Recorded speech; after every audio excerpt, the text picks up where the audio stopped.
Parlez-moi d'IA. Mesdames et messieurs, bonjour. Je suis un super ordinateur Karl, cerveau analytique de recherche et de liaison. C'est une machine qui ressent les choses. On nous raconte n'importe quoi sur l'IA. Alors, qu'est-ce que tu en dis, Kit ? Moi, je n'en dis rien du tout. Que la créativité, elle reste du côté de l'humain.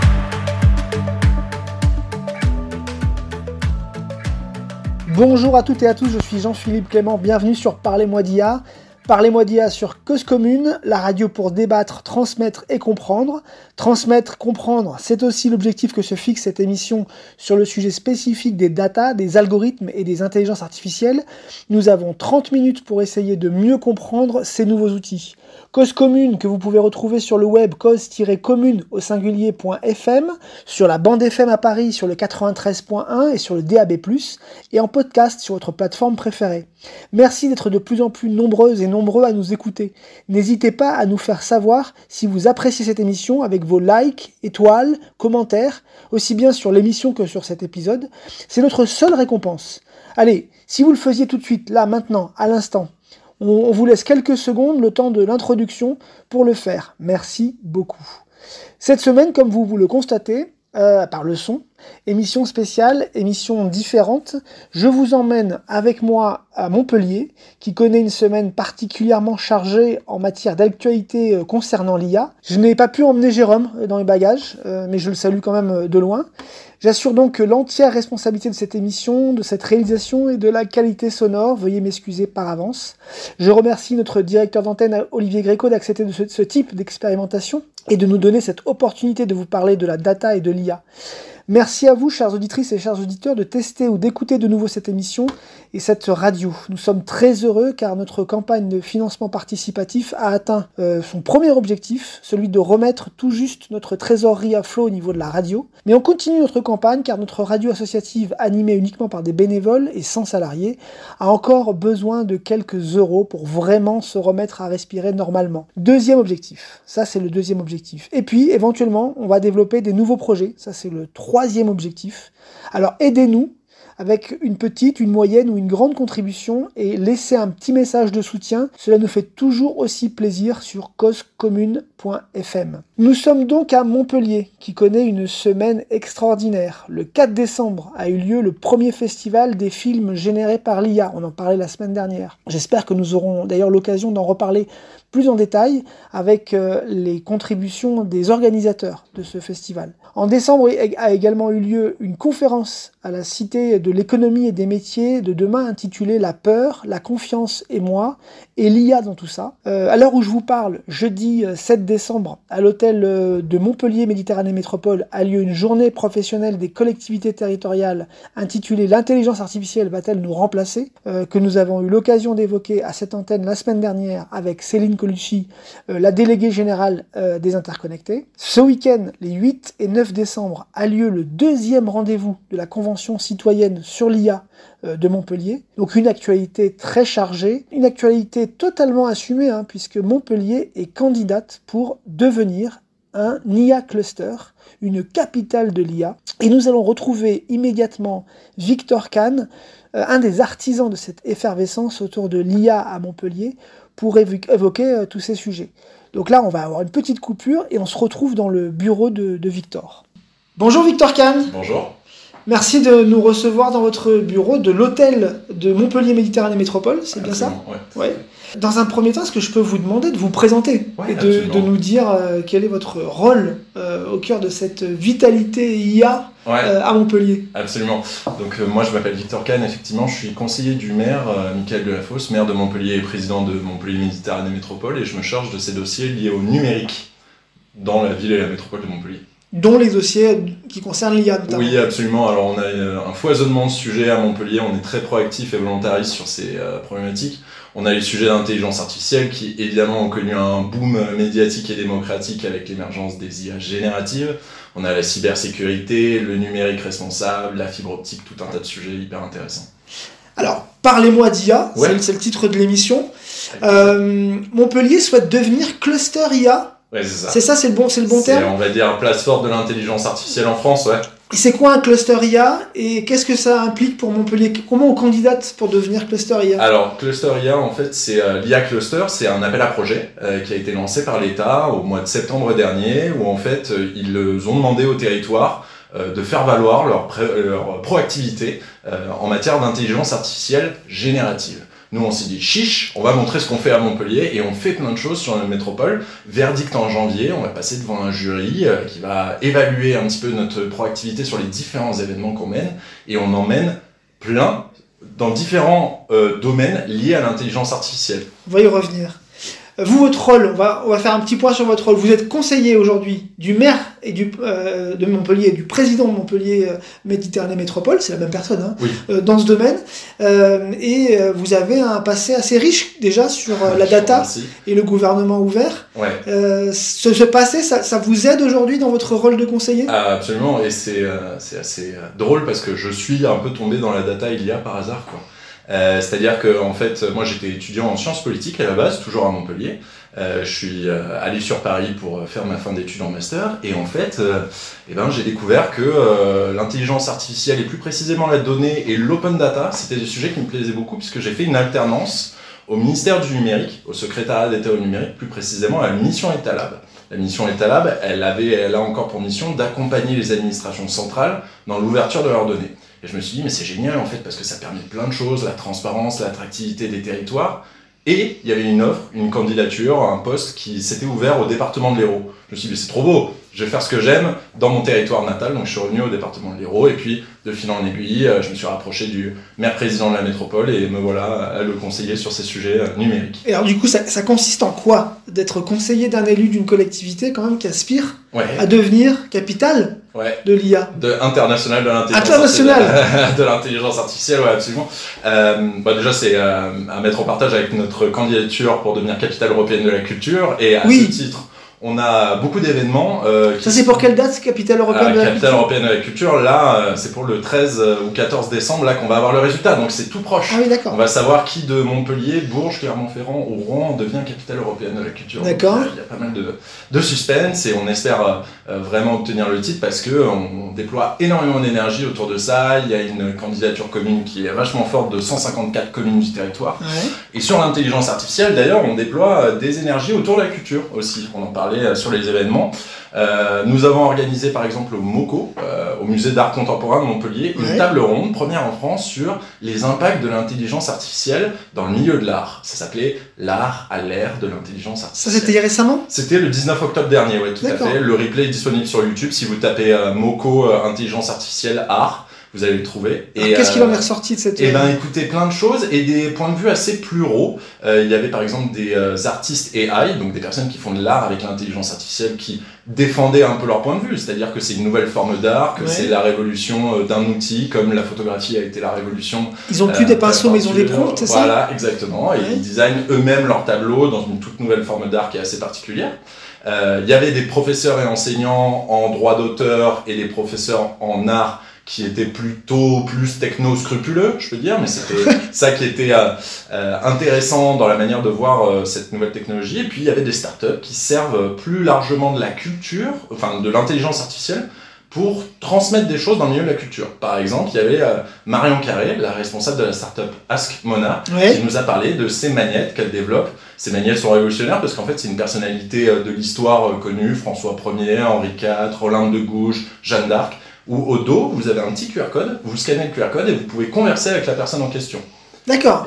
À partir d'un magnète. À partir d'un magnète que vous mettez sur votre frigidaire. On a un hologramme qui s'ouvre et qui... En fait, vous avez un chatbot sur votre portable. Vous scannez le QR code et vous pouvez parler avec Jeanne d'Arc, avec Olympe de Gouges, G. Lebrun. Vient également de se passer, je crois, le festival du cinéma généré par l'IA. Absolument, vous avez tout à fait raison. On a beaucoup d'événements sur la culture, l'art et l'intelligence artificielle. Et donc là, on a eu le premier festival français de films réalisés par l'intelligence artificielle, des courts-métrages. Pareil, les courts-métrages projetés sont également disponibles sur YouTube. Et là, beaucoup de débats aussi sur la place de l'intelligence artificielle. Est-ce que désormais que tout à chacun peut presque réaliser de l'art avec l'intelligence artificielle? Est-ce que c'est encore de l'art? Est-ce qu'il y a une différence avec la créativité? Est-ce que ça va pas faire une homogénéisation de l'art parce que tout va être à partir d'une même base de données? beaucoup de questions se posent, ouais. Et D'accord. ça a été ça le comble dans un très beau cinéma de Montpellier qui s'appelle le Diagonal. On va essayer d'en reparler, nous, sur Parlez-moi d'IA, Ouais. de ce festival et de la vidéo générée par IA.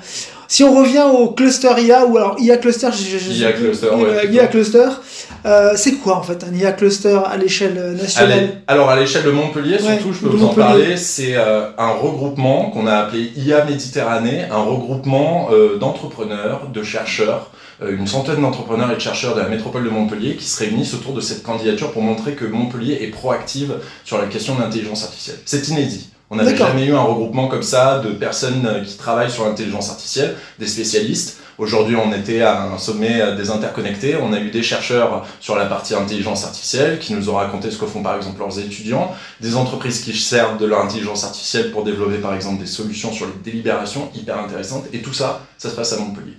On fait ce regroupement, pourquoi ? Pour propulser Montpellier en tant que place forte de l'intelligence artificielle, et on le couple avec un appel à signature. Ouais. Un appel à signature où en fait on demande aux citoyens de dire voilà, on a les experts de l'intelligence artificielle qui se disent on veut montrer que Montpellier est fort sur l'IA, mais on veut aussi que les citoyens se sentent concernés par la question. Donc on a cet appel à signature où on cherche 1000 signatures des citoyens, on en a déjà plus de 800. Donc vous êtes les bienvenus si vous voulez signer. D'accord. Il en manque 200. Il en manque un peu moins de 200, ouais, absolument. Ça va vite.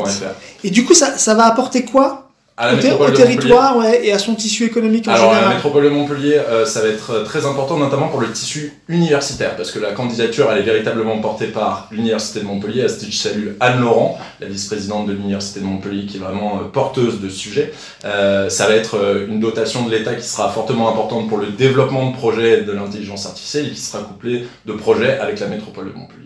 Je vous parlais de l'association avec les citoyens, et ça ouais. C'est véritablement important parce qu'il y a le projet majeur en fait qui est en engagement du maire-président de la métropole, Michael Delafosse, sur l'intelligence artificielle, c'est une convention citoyenne. Oui, en cours. On va en parler. Elle est en cours, exactement. Et cette convention citoyenne, elle est inédite à 2 titres. Elle est inédite parce que c'est la première convention citoyenne de la métropole de Montpellier, et c'est la première convention citoyenne qui parle d'intelligence artificielle ever de toute la France. Ouais. Donc ça, c'est inédit. On a une personne qui est assez connue du milieu de l'intelligence artificielle et puis plus largement, c'est Cédric Villani qui nous accompagne dans un comité d'experts pour conseiller les citoyens sur cette thématique. Alors, on va y revenir.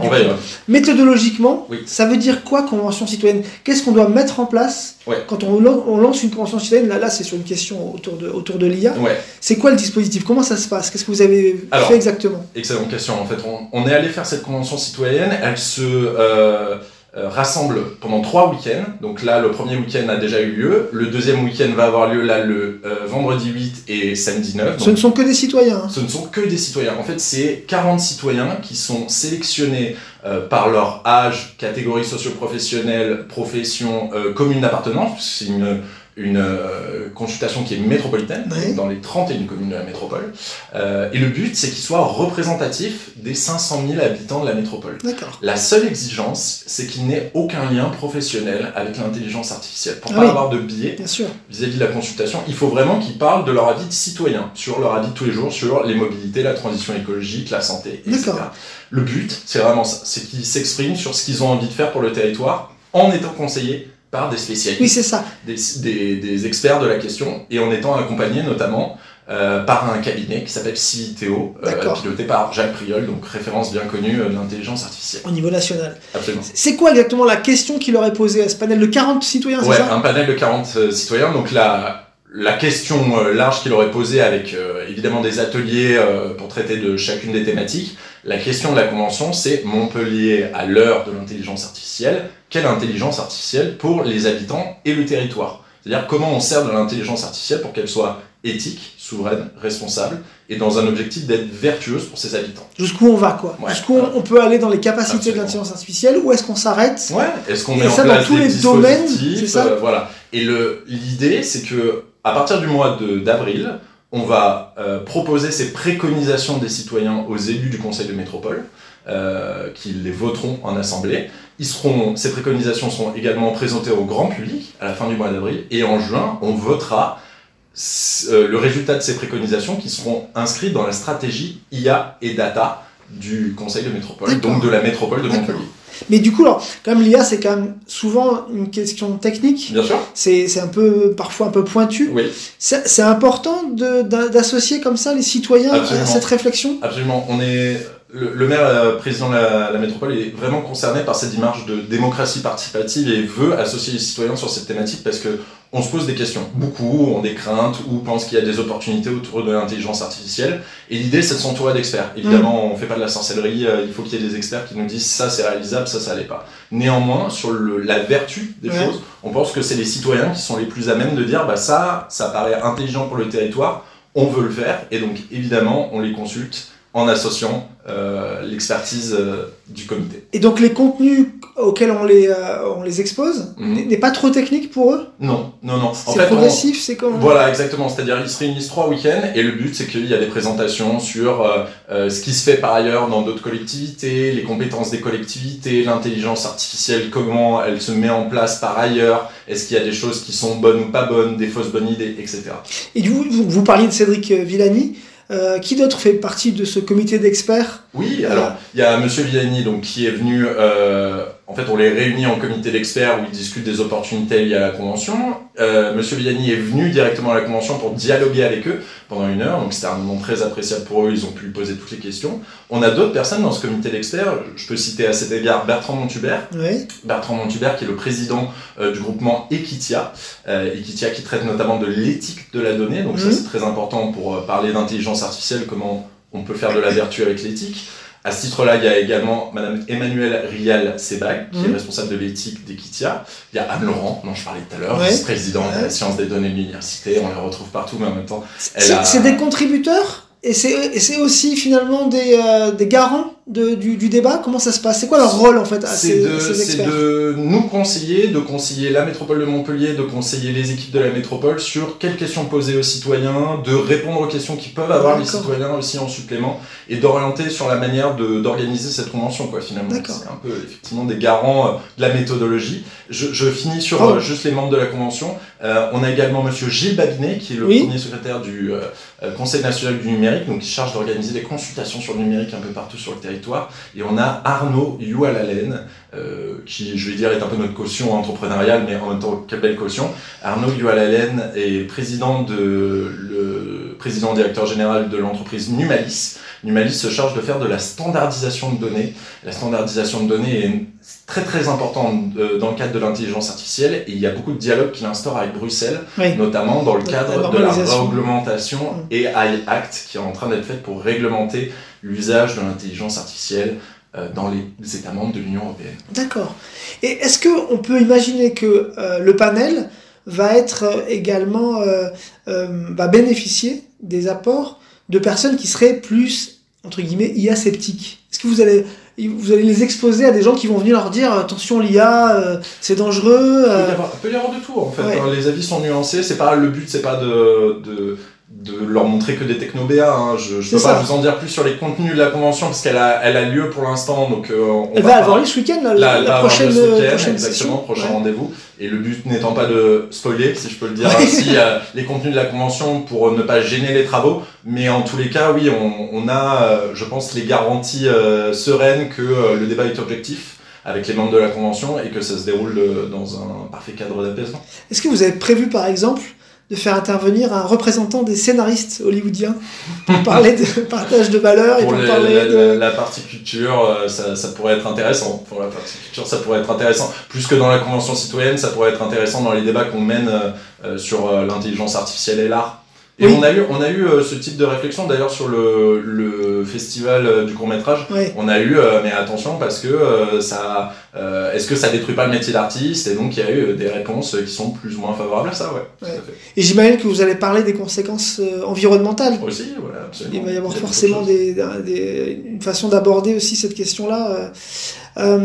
Vous attendez, alors vous l'avez un peu évoqué déjà, mais vous attendez quoi comme résultat de cette convention citoyenne? Les résultats, c'est vraiment les préconisations que vont nous faire les citoyens. Donc en somme, ils vont faire un dernier week-end de travail en janvier, ils vont commencer à rédiger leurs préconisations à ce moment-là, ils les présenteront à nos élus, Manu Reynaud en charge de la ville numérique et Séverine Saint-Martin en charge du renouveau démocratique. Ensuite, se passera une phase de rédaction un peu de plusieurs semaines jusqu'en avril, où ils le présenteront devant les élus, et après en juin, on adoptera la stratégie IA et Data qui aura ou non ses préconisations à l'intérieur, en fonction du vote des élus du Conseil de métropole. Oui, et du coup, enfin, on est d'accord que si cette convention citoyenne émet des recommandations sur l'usage de l'IA dans le cadre de certaines politiques publiques, entre guillemets, il y a une espèce d'engagement à essayer de suivre ces recommandations. Comment ça va se passer ? C'est les élus du Conseil de métropole qui vont s'exprimer dessus, en fonction de l'opportunité qu'ils jugent plus ou moins bonne. Mais l'engagement qu'on prend, nous, la métropole de Montpellier, c'est qu'ils le présenteront devant les élus du Conseil de métropole. Oui, c'est se faire entendre, en tout cas. Entendre, absolument. Et ils seront écoutés, et c'est après, ensuite, les élus, la représentation. Qui prendra la décision, on est... Qui pourra essayer de voir. D'accord. Parce que c'est toujours très compliqué, cette histoire de conférences citoyennes, c'est qu'à un moment donné, ça produit des recommandations. Et on sait que certaines conférences citoyennes, les recommandations ont été plus ou moins oubliées ou appliquées. Ça dépend comment on voit les choses. C'est ça l'enjeu aussi de leur présenter les compétences des collectivités pour jamais être hors sol, toujours être dans le concret. Et donc là, par exemple, présentation des compétences des collectivités, on resserrera aussi sur qu'est-ce qu'on peut faire en matière d'intelligence artificielle qui soit cohérent pour notre métropole, ça c'est clair. Ouais. Et d'ailleurs, à ce propos, vous pensez qu'il peut y avoir une certaine souveraineté numérique à l'échelle d'un territoire concernant l'IA ? À l'échelle d'un territoire, ça peut être assez intéressant. Là, il y a des développements de plusieurs cas d'usage sur le territoire. Par exemple, je peux citer Delibia, qu'on est en train de présenter sur la partie recherche et rédaction des délibérations, sur une intelligence artificielle générative qui est très intéressante. L'idée, oui, on a des ressources qui nous permettraient d'avoir la possibilité de réfléchir à des intelligences artificielles souveraines. Nous, on a par exemple le meilleur supercalculateur de France qui s'appelle Adastra. Ah, mais ça, on ne savait pas, effectivement. Le plus grand supercalculateur de France, il est de classe européenne.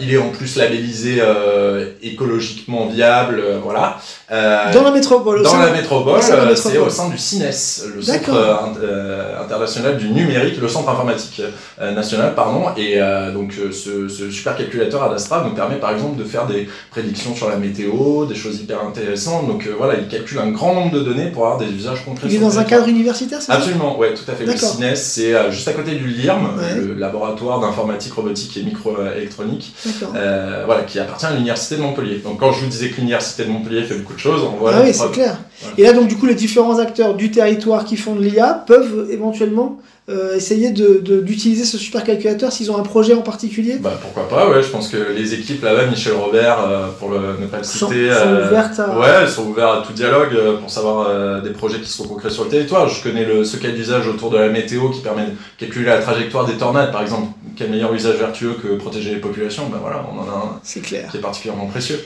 Là, on vient de finir une journée spécifique expert, collectivité territoriale et IA. C'est quoi les prochains rendez-vous Les prochains rendez-vous, donc on a cette convention citoyenne qui est hyper importante, qui je pense s'inscrit aussi dans ces engagements du maire-président sur l'intelligence artificielle qui sont particulièrement proactifs et volontaristes pour notre métropole. On a d'autres engagements qu'il a formulés d'ailleurs en mai dernier, qui a pris de l'ampleur, je vais dire, où on s'est inscrit comme une métropole avec des engagements concrets, là où beaucoup se posaient des questions sur l'intelligence artificielle. Donc cette convention citoyenne, d'où je vous ai dit le calendrier. Dans un an, nous avons le projet d'organiser un forum international sur l'intelligence artificielle, de convier bien des acteurs internationaux sur l'intelligence artificielle. On a eu. Donc c'est quoi, c'est fin 2024 Fin 2024, absolument. La perspective, voilà. Perspective fin 2024, donc ce forum, engagement du maire-président de l'organiser, pour parler notamment des enjeux liés au travail. Quel impact sur le travail ? On a eu toute une journée aujourd'hui des interconnectés qui s'appelle « L'intelligence artificielle va-t-elle nous remplacer ?» On s'inscrit un peu là-dedans, mais c'est pas seulement une problématique française, en fait, c'est une problématique internationale. La problématique vient de ChatGPT pour ces enjeux médiatiques les plus connus. Il faut se poser la question tous ensemble, avec nos partenaires, avec les communes, pourquoi pas jumelées. Je pense à la ville de Barcelone qui organise chaque année le sommet des villes intelligentes. Je sais qu'ils sont particulièrement intéressés par ces sujets sociétaux, et donc allons-y collectivement. Et on organise, alors ça c'est aussi un engagement assez fort du maire-président. Je rappelle qu'il est professeur d'histoire-géographie, donc il a un contexte académique, un prisme particulier.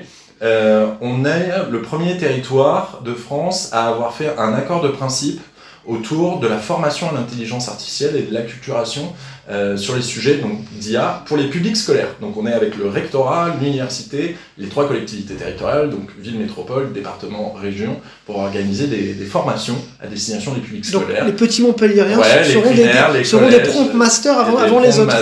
Non, l'idée n'est pas forcément de leur montrer, c'est les deux, hein. L'idée c'est leur montrer ce que c'est l'intelligence artificielle et comment ça fonctionne et qu'ils puissent bien l'utiliser, mais bien l'utiliser ça veut aussi dire faire qu'ils fassent attention par exemple aux désinformations, faire qu'ils fassent attention à pas faire leur devoir uniquement avec ChatGPT, mais plutôt à se challenger sur ses connaissances là-dessus, faire attention au traitement des données. Là, si on continue de parler de ChatGPT, c'est des serveurs américains qui récupèrent les données des utilisateurs, donc qu'on mette pas son numéro de carte bancaire, son adresse, etc. sur ChatGPT. Et ça, il faut de la formation. Très bien. Bon, comment on peut vous aider pour devenir capitale de l'IA? Du coup, on signe la pétition, il y a un appel à signature. Donc je vous invite à aller la signer sur ia-med.fr.